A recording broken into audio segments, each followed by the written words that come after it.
L'avantage d'une porte en kit est que pratiquement tout est pré-percé. Grâce à ce système, vous n'aurez plus besoin de scier vous-même le cadre sur mesure, vu que vous ajustez la largeur avec les moulures coulissantes. Les armoires coulissantes existent en différentes largeurs. Choisissez une largeur légèrement inférieure à l'épaisseur de votre mur.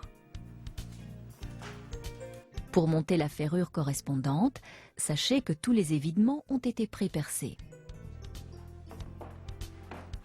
En sciant un morceau d'éjambage de l'armoire d'un côté ou de l'autre, vous déterminez si l'ouverture se fera vers la gauche ou vers la droite. Vissez ensuite les parties des charnières dans les trous pré-percés et assemblez le cadre de porte.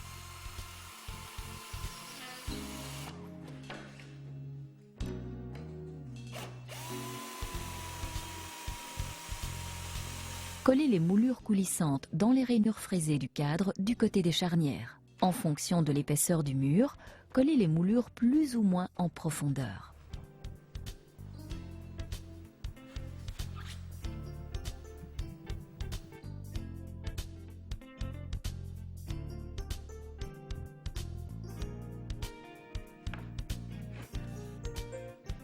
Posez ensuite le cadre dans l'ouverture murale et fixez-le en posant des cales sur le dessus. Glissez une mince plaquette sur la partie inférieure que vous enlèverez ultérieurement pour éviter que le cadre n'aspire l'humidité du sol.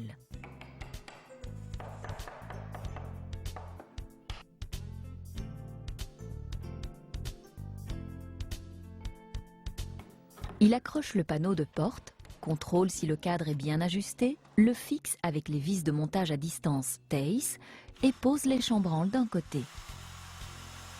Il n'a pas besoin de les clouer, un peu de colle de montage TACE suffit. Il les glisse dans la rainure jusque contre le mur. De l'autre côté, il fixe le cadre de façon définitive avec la mousse de montage TACE.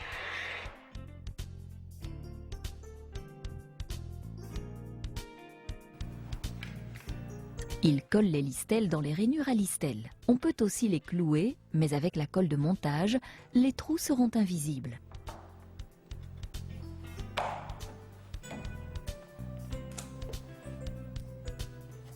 Dans ce cadre, une porte peut être posée avec un sens de rotation vers la gauche ou vers la droite, étant donné que le cadre et le peigne lançant sont réversibles.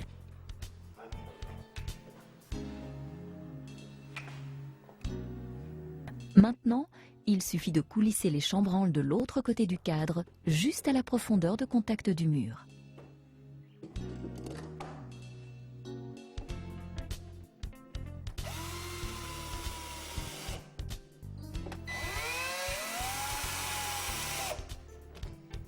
Après avoir monté la ferrure, coupez un peu le bois dans la gâche, de sorte que le peigne lançant puisse y encliqueter aisément.